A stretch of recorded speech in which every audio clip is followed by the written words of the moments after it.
No going into NATO by Ukraine. The words dropped like a thunderclap, blunt and deliberate, slicing through the noise of the news cycle with the force of a gavel slamming down in a silent courtroom. Within seconds, cable networks cut into programming, their banners screaming the same phrase in urgent red. The repetition made it feel almost surreal.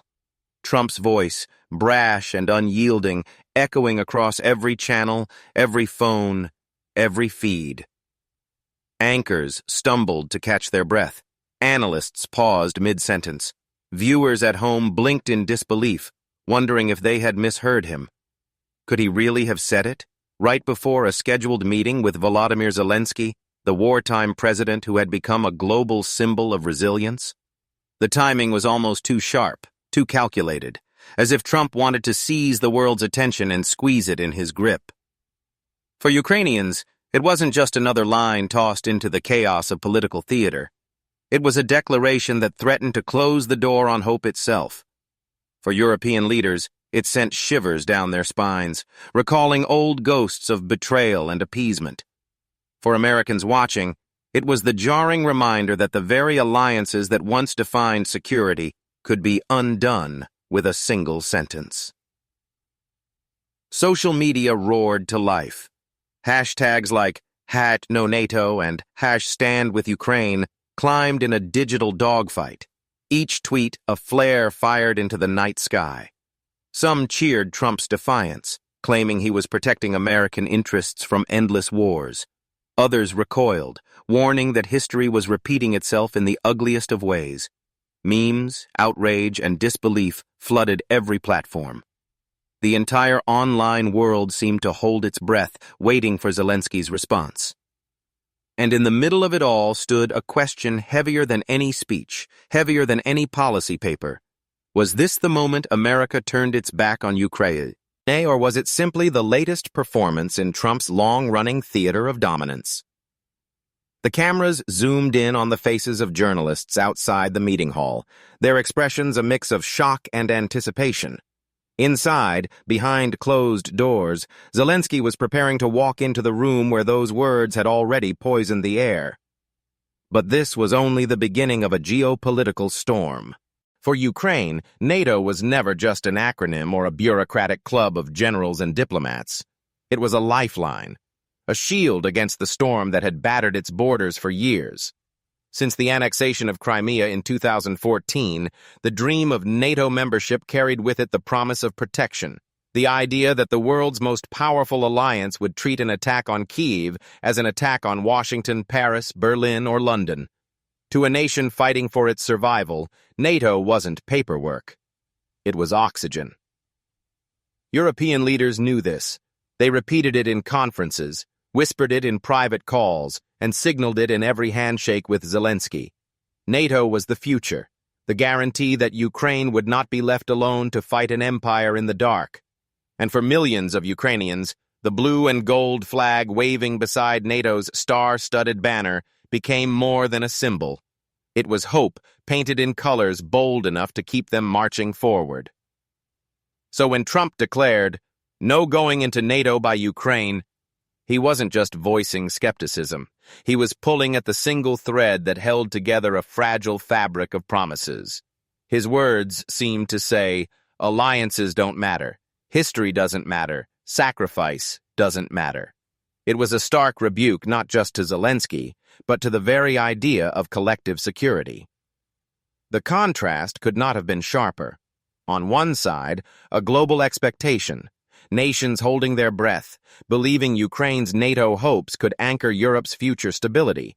On the other, Trump's blunt dismissal, as if he could sweep away decades of strategy with one sentence. His supporters framed it as realism, a refusal to drag America deeper into endless conflicts. But to critics, it looked chillingly like betrayal, the unraveling of a commitment made not only to Ukraine, but to the principle of standing firm against aggression. For many Americans watching, the words "trig" aired something deeper than policy debate. They stirred memories of the past, when powerful nations turned away from rising threats in the name of pragmatism, only to pay the price later. Munich, appeasement.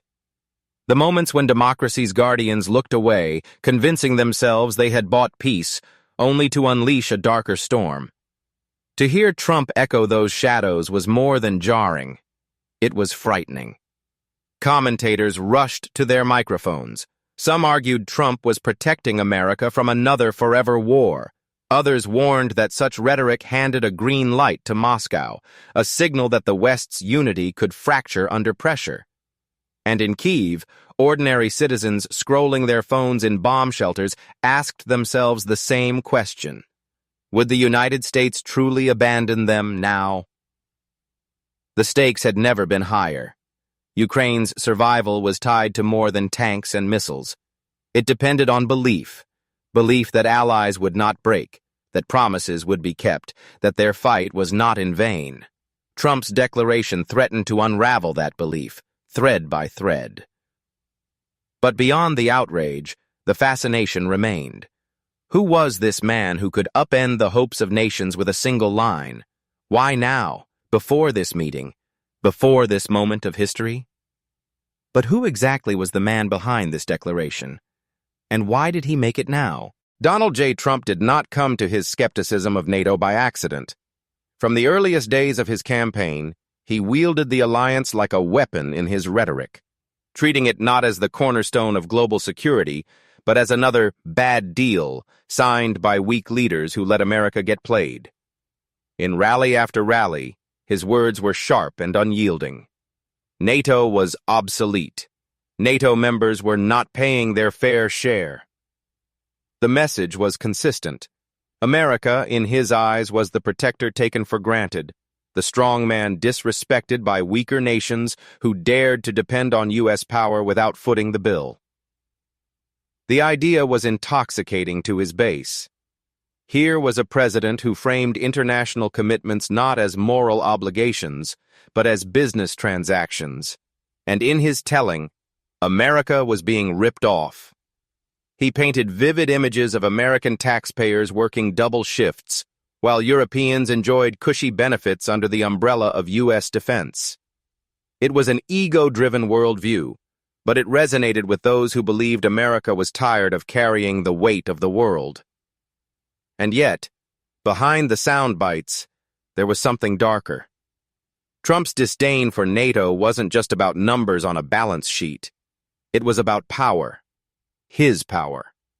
By publicly mocking the alliance, by sneering at its meetings and upending its traditions, he recast himself as the sole arbiter of who deserved America's protection. It wasn't NATO's collective strength that mattered anymore. It was Trump's approval. If America was the shield, then he would decide who stood behind it.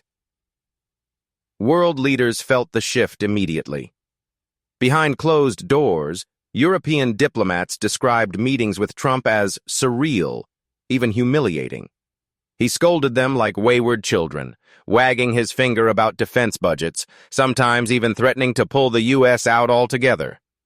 What for decades had been a solemn forum of unity turned into a stage for his dominance, a place where allies became props in his theater of grievance. His comments in Brussels in 2018 still echo. Many countries owe us a tremendous amount of money from many years back, and they're delinquent as far as I'm concerned. He stood not as a statesman, but as a collection agent, reducing the most successful military alliance in history to a ledger of debts. It was theater, yes, but theater with real consequences. Each line chipped away at trust. Each insult sent shivers through capitals that depended on the U.S. security guarantee. And through it all, he cast himself as the aggrieved hero, the lone truth-teller in a world of freeloaders. His ego required this framing. America was not the partner, but the savior under siege. He repeated the story so often, with such conviction, that it began to take root among his supporters. NATO wasn't a noble shield against tyranny. It was a scam, and Trump alone had the guts to call it out. But critics saw a different picture, one far more unsettling. By weakening NATO in words, Trump was strengthening America's adversaries in action. Moscow, long desperate to divide the alliance, seized on his rhetoric with glee. Every insult Trump hurled at Brussels was echoed in Kremlin-controlled media, proof that the West was fracturing.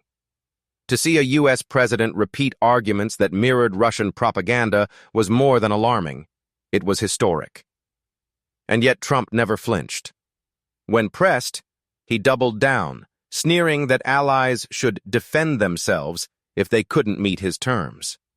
The arrogance was undeniable, the disruption intentional. He relished the role of the outsider, the deal-maker willing to smash decades of diplomatic consensus with a single smirk. To his critics, he was dismantling alliances built in blood and sacrifice. To his admirers, he was finally putting America first. The paradox is what made him so fascinating and so unsettling. Trump was not blind to the power of his words. He reveled in them. Every headline that screamed, "Trump blasts NATO," was a headline he had engineered. Every gasp from the diplomatic corps was a victory in his theater of dominance. He saw order and tradition not as sacred, but as fragile walls he could topple with a shove. And so when he declared, "No going into NATO by Ukraine," it was not a departure from his worldview. It was its climax. Years of disdain boiled down to one blunt sentence, a phrase crafted to remind the world who held the keys to America's might. For him, it wasn't just policy. It was performance. And in Trump's theater, disruption was always the point. But while Trump built walls with words, another man across the ocean was fighting for survival itself. Volodymyr Zelensky never planned to become a wartime president. In fact, his journey to the highest office in Ukraine seemed almost too unlikely for fiction. A comedian, a television star, a man who once played the role of president in a sitcom, only to later find himself living that script in reality. To many, his candidacy was a joke, a protest vote against corruption and stagnation. But for millions of Ukrainians exhausted by politics as usual, his unpolished honesty and outsider charm felt like a breath of fresh air. He was not one of the elites. He was one of them. When he won the presidency in 2019 by a landslide, skeptics wondered whether he had the gravitas to lead. Could an entertainer, armed only with charisma and conviction, stand up to oligarchs, bureaucrats, and most daunting of all, Vladimir Putin's Russia? The question lingered in whispers across Kyiv and in the corridors of Washington. But fate had a way of answering quickly and brutally. In February 2022, the tanks rolled across Ukraine's borders. Missiles struck cities that had been sleeping peacefully the night before. Families huddled in subway stations, clutching their children. The nightmare that had hung like a shadow for years was now reality. And in that moment of chaos, the untested president revealed a steel no one had expected. "I am here," he declared in his first wartime address, standing in the dark streets of Kyiv, flanked by his closest aides. His face was pale, his eyes ringed with exhaustion, but his voice carried a calm defiance that electrified his people. Where others might have fled, Zelensky stayed. Where others might have hidden behind military generals, he stood front and center, declaring that he would not abandon his capital, his people, or his cause. The world watched in awe. Night after night, his addresses became ritual. His green t-shirt, his unshaven face, his words carried through smartphones and television sets to every corner of the globe. He spoke not with flourish, but with raw conviction. To the U.S. Congress, he evoked Pearl Harbor and September 11th, urging Americans to see Ukraine's fight as their own. His speeches were not polished performances, but pleas drawn from the very marrow of survival. This was not swagger. It was resilience, not arrogance, but quiet courage. Against the backdrop of bombs and blackouts, he emerged as the reluctant hero, embodying the struggle of a nation far larger than himself. While Trump thrived in chaos by creating it, Zelensky endured chaos by refusing to surrender to it. Where Trump dismissed allies with a smirk, Zelensky embraced them with humility, desperate to remind the free world why unity mattered. And yet, his courage was not without cost. Each day in office meant more sleepless nights, more funerals, more impossible decisions. He carried the weight of a people looking to him not only for strategy, but for hope. Children in basements clung to his words as lullabies of defiance. Soldiers on the front lines painted his quotes on their helmets. Ordinary citizens whispered his name like a prayer. Zelensky was not just a man anymore. He had become a vessel for his nation's will to survive. Still, behind the hardened exterior, there was always the reminder of who he had been. The comedian. The man who once brought laughter to millions, now tasked with carrying their grief. That contrast made his heroism even more poignant. He was not born for war. He had been forced into it. And rather than collapse under the weight, he rose. As Zelensky prepared for the meeting with Trump, these burdens pressed in from every side. He knew he was not walking into a room as an equal partner in negotiation. He was walking in as the leader of a country bleeding daily, begging for guarantees of survival. The cameras would capture his handshake, but behind that moment lay the expectations of soldiers, families, and allies desperate for signs that Ukraine was not being abandoned. The contrast could not have been sharper. On one side of the table, Trump, boastful, brash, reveling in the spectacle of disruption. On the other, Zelensky, weary, steady, carrying the scars of war not on his body, but in his eyes. It was the archetypal collision, swagger versus resilience, ego versus dignity, arrogance versus sacrifice. The stakes were not abstract. Every word spoken in that meeting could ripple outward into policy, into funding, into whether Ukraine's fight would be sustained or starved. Zelensky carried that knowledge like a stone in his chest. He had no illusions. He knew he would be tested. And then, just before he could even sit down, Trump threw the first blow. The morning of the meeting broke under a haze of anticipation. Outside the conference hall, the press corps swarmed like bees, cameras perched on shoulders, lenses fixed on every black SUV that pulled up to the curb. The air was electric, buzzing with speculation. Would Trump backtrack? Offer some diplomatic nuance after his blunt declaration about NATO? Or would he double down, turning the meeting into a spectacle designed to showcase his defiance? Reporters shouted questions into the air, their voices echoing against the marble walls. Will Ukraine still be considered for NATO? Mr. President, do you stand by your comments? The answers never came. Only the steady flash of cameras, the shuffling of aides, the anticipation of confrontation. Then came Zelensky. His arrival was understated. No motorcade roar, no grand gestures, but the crowd seemed to tilt toward him instinctively, as though gravity itself pulled focus to the man who had become the face of resilience. Dressed in his now iconic olive drab, he walked with the calm rhythm of a soldier, not a celebrity. Every camera lens drank him in, searching for a sign, a flicker of hesitation, a shadow of fear. None appeared. His expression was unreadable, his jaw set, his eyes steady. A poker face honed not in boardrooms but in bunkers, in the silent corridors of power where life and death decisions aided on his words.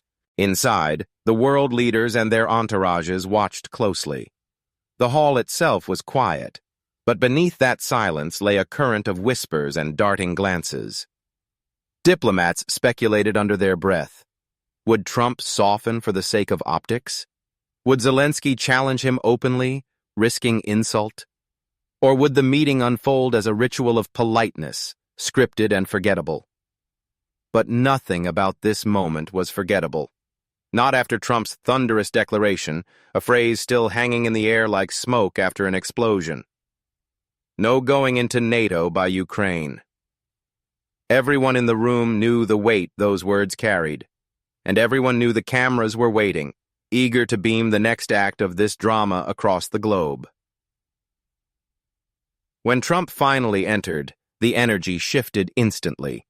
He moved with the same swagger that had defined his rallies, chin high, lips curled into the smirk of a man who thrived on spectacle. His suit was immaculate, his stride unhurried, almost exaggerated, as if he knew every eye in the hall was locked onto him. And that was exactly how he liked it. He extended his hand toward Zelensky with the flourish of a man bestowing favor, not greeting an equal. Zelensky accepted it with the practiced calm of someone who understood that gestures often carried as much weight as words. The handshake itself became a photo, a symbol, a clash of archetypes. Trump's dominance versus Zelensky's endurance. As they took their seats, the contrast sharpened. Trump leaned back, relaxed, smirk etched firmly into his face, as if daring anyone to challenge him. Zelensky sat upright, composed but unyielding, every inch the wartime leader who could not afford to flinch. Their body language told the story before their mouths even opened. Around them, aides shuffled papers, translators readied earpieces, journalists prepared for every syllable. The tension was unbearable. Would True P clarify? Would he soften his position into the language of diplomacy? Further discussion? Ongoing talks? Future consideration? Or would he double down, repeating his blunt refusal with even more force now that his counterpart was sitting across from him? Zelensky's eyes betrayed nothing. His stillness was its own kind of defiance, the mark of a man who had already stood beneath falling bombs and refused to bow. Trump, meanwhile, seemed to revel in the silence, letting it hang, his smirk spreading just enough to show he knew exactly what was at stake, and how much power he held in dragging it out. The cameras clicked. The audience of the world leaned closer to their screens. This was not just a meeting. It was a collision between survival and spectacle, between dignity and ego. And then the words that left the room stunned. The silence after Trump's smirk stretched like a taut wire, every second pulling tighter. Then he leaned forward, eyes glinting, and spoke with the casual arrogance of a man who believed his words were the final word. I've already said it. Ukraine's not going into NATO. It's not happening. The words landed like a gavel strike, loud and absolute. He leaned back again, folding his arms as if to punctuate his dominance. Around the table, aides shifted nervously, their pens hovering, unsure whether to jot down what they had just heard or wait for clarification that never came. Zelensky did not flinch. He let the words hang in the air, their echo filling the space between them. For a moment he simply sat there, hands clasped, gaze locked on the man across from him. He did not rush.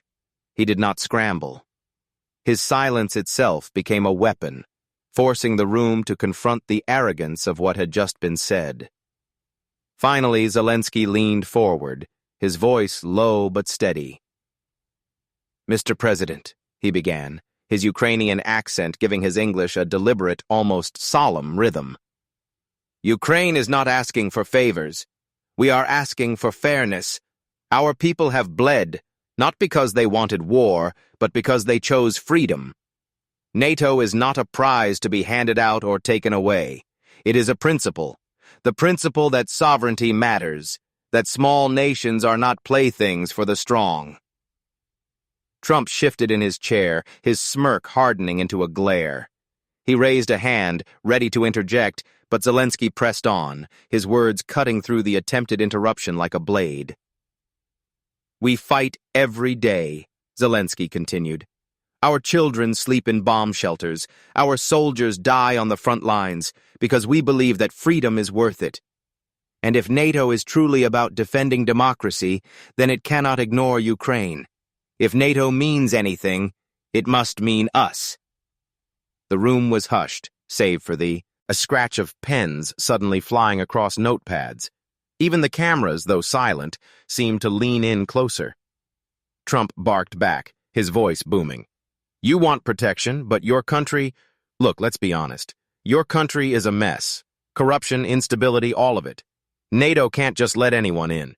We'd be paying the bills, like always. That's not how it works. He spread his arms wide as if to invite applause, his tone dripping with condescension.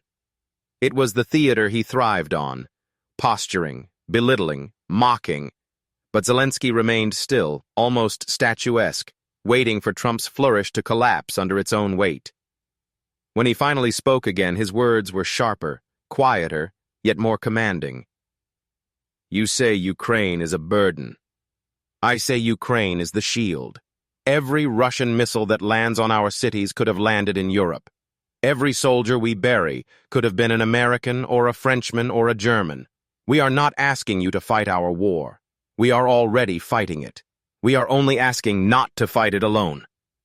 The room seemed to exhale at once. A pause, heavy and unbroken, filled the air. Even Trump, for all his bluster, found no immediate retort.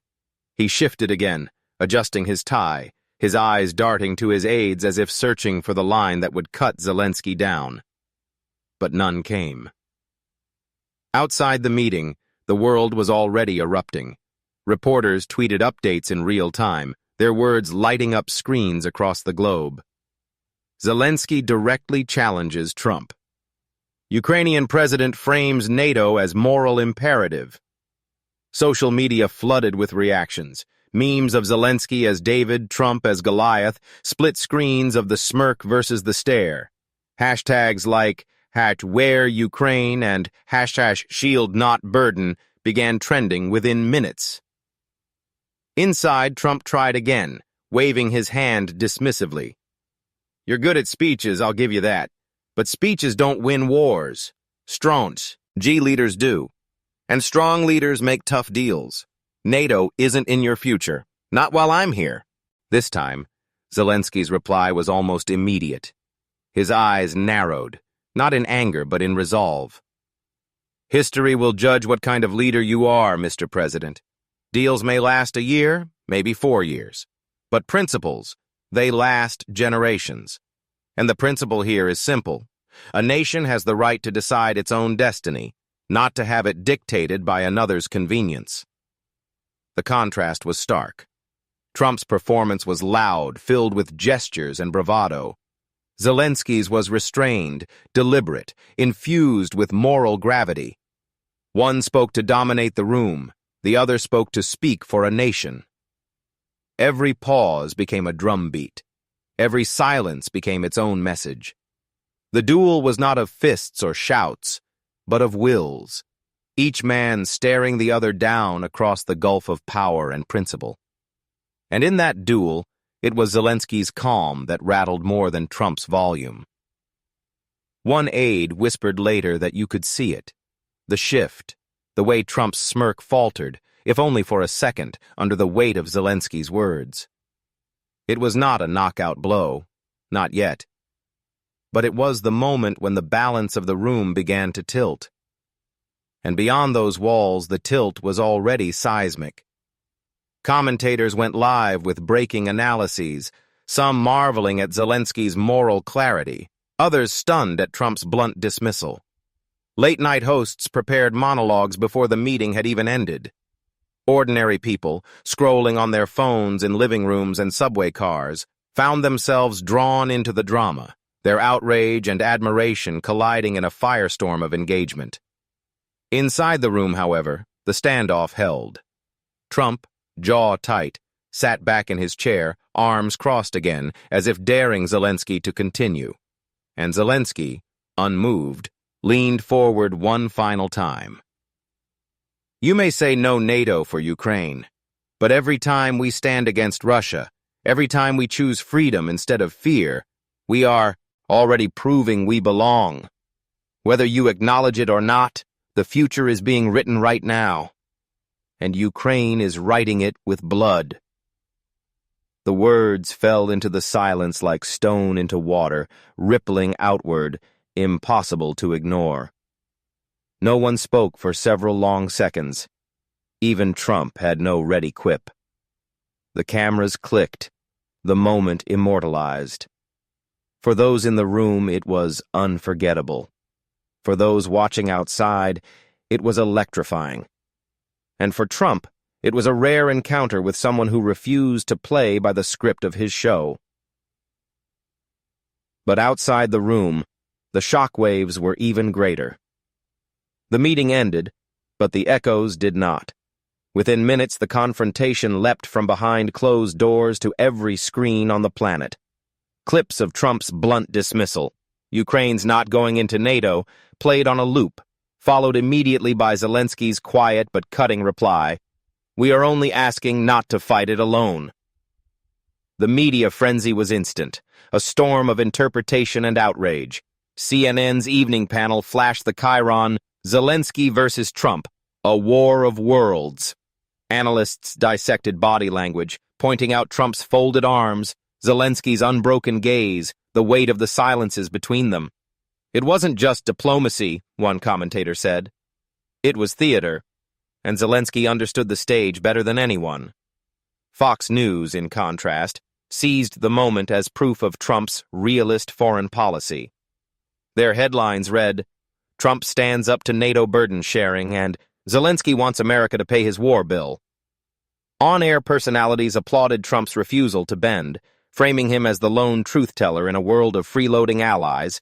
Across the Atlantic, the reaction was closer to panic.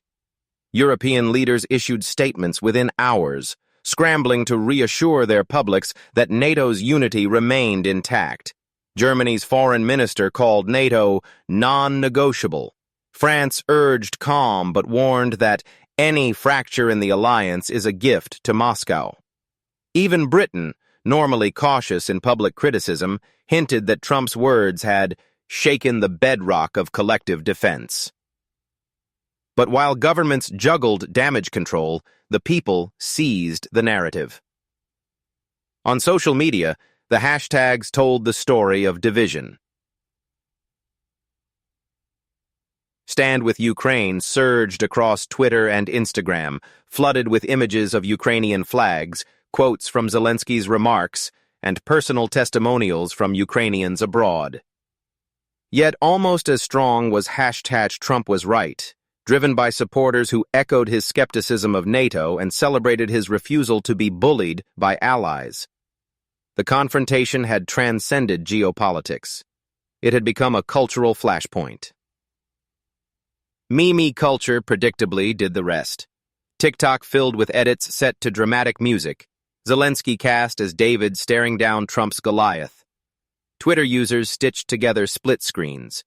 Trump's smirk beside Zelensky's poker face, tagged "Strength versus Substance." Others leaned into satire, overlaying Trump's remarks with laugh tracks or splicing Zelensky's words into movie trailers. This summer, one man stands for freedom. Late-night shows picked up the duel almost instantly. Monologues featured replays of the exchange, with comedians mimicking Trump's hand gestures before shifting into solemn praise of Zelensky's dignity. The internet's verdict was messy, chaotic, but undeniably electric. The moment had broken free of the diplomatic bubble and landed squarely in the realm of public theater. For ordinary people, the confrontation wasn't just about policy. It was about emotion. Ukrainians in exile posted videos of themselves weeping as they listened to Zelensky's words. Veterans in America debated whether Trump's realism was strength or surrender. Students across Europe organized impromptu rallies, carrying signs that read, "We are Ukraine's shield too." In that chaos, a paradox emerged. The politicians scrambled to spin, but the people owned the moment. It wasn't the crafted press statements or the diplomatic cables that carried the weight. It was the viral clip of Zelensky saying, "We are not asking you to fight our war. We are only asking not to fight it alone." That line, replayed again and again, cut across borders and ideologies. Even those unfamiliar with NATO's complexities felt the resonance. It wasn't about treaties or defense budgets anymore. It was about dignity. A small nation standing tall before a larger one, a man refusing to be belittled, a people asserting their right to exist freely. The confrontation had started as politics. But by the time the sun rose the next day, it had become something else entirely. A cultural and moral reckoning playing out in living rooms, classrooms, and phone screens around the world. And yet, the most powerful message wasn't about politics at all. It was about dignity. When the storm of headlines faded into the background hum of the news cycle, what remained was not the noise of pundits or the clamor of partisans. What remained was an image, a leader who refused to bow his head, and another who could not imagine leading without demanding deference. The clash had been about NATO on the surface, about treaties and budgets, but at its core, it was about dignity. Trump, ever brash, believed strength was measured in domination, the ability to dismiss allies, to mock tradition, to rewrite the rules with a single shrug. His arrogance was familiar, almost predictable, the sneer, the posture, the sense that the world owed him tribute. But dignity is different from dominance. Zelensky embodied that difference. His perseverance was not loud. It was quiet, steady, etched into the lines of a face that had spent years under the shadow of war. He didn't need to shout. He simply needed to endure, and in enduring, he revealed a deeper strength. The contrast was striking. Trump demanded respect, yet eroded it with every insult. Zelensky asked for solidarity, and in his humility, earned it. The world could see the difference between swagger and sacrifice. One man claimed to be the lone protector of his people. The other was, in truth, the vessel of his people's will to survive. The broader lesson was unmistakable. Alliances matter, not just as lines on treaties, but as living bonds between nations who recognize that their futures are intertwined. Truth matters, not the convenient distortions of politics, but the simple truth of a people's right to exist free of aggression. And democracy, fragile yet resilient, survives only when courage stands up to intimidation. The world has seen what happens when bullies go unchecked. History remembers the cost of appeasement, the silent nods that paved the way for catastrophe. This confrontation was not just a skirmish of words, it was a reminder that moral clarity is itself a weapon. For Americans watching, it was impossible not to feel history pressing close. The lessons of Munich, of every moment when democracies hesitated before authoritarian threats, whispered warnings across the decades. Zelensky's stand was a rebuke not only to Trump, but to complacency itself. His words, measured and human, to the world that Ukraine's fight is not a distant tragedy, it is the front line of a universal struggle. And so, the inspiration spreads outward. It is not about Ukraine alone. It is about all who believe that dignity is stronger than disdain, that perseverance outlasts arrogance, that alliances are not chains, but shields. Each person watching, whether in Kyiv, New York, or Berlin, was invited into that truth. This isn't just Ukraine's fight. It's ours. Because to abandon it is to abandon the very principle that democracy, however flawed, is worth defending. The meeting was over. The cameras were off. But the moral lesson endured. Leadership is not measured in how loudly one speaks, but in how deeply one resonates. And in that moment, Zelensky's dignity had carried farther than Trump's arrogance could ever reach. So what can we take from this? The answer is simple, but powerful. Trump's words, "No NATO by Ukraine," will be remembered not just as a policy stance, but as a defining moment of confrontation. A moment when arrogance tried to eclipse dignity, when division tried to overwhelm unity. And yet the contrast was undeniable. One man spoke of walls, the other of bridges. One dismissed the future, the other fought for it. This was never just about two leaders in a room. It was about us, about the choices we make in shaping the world we want to inherit. Do we yield to cynicism and fear, or do we stand with those who dare to hope, who dare to fight for something greater than themselves? The clash between Trump and Zelensky was not a spectacle for the headlines. It was a mirror held up to our own values. Dignity will always outlast arrogance. Unity will always outshine division. And history will judge us not by the power we hoard, but by the solidarity we extend. The truth is simple. Democracy is fragile, but it is also unbreakable when people choose to defend it together. That's where you come in. This movement of truth, of courage, of unity cannot survive on speeches alone. It needs voices, it needs action, it needs you. Subscribe, share this story, and stand with those who refuse to let arrogance define our future. Because the fight for democracy, for dignity, for truth itself is not happening somewhere else. It's happening here, now, in the choices we make together. The fight for truth isn't over. It never is. And that's why we need you.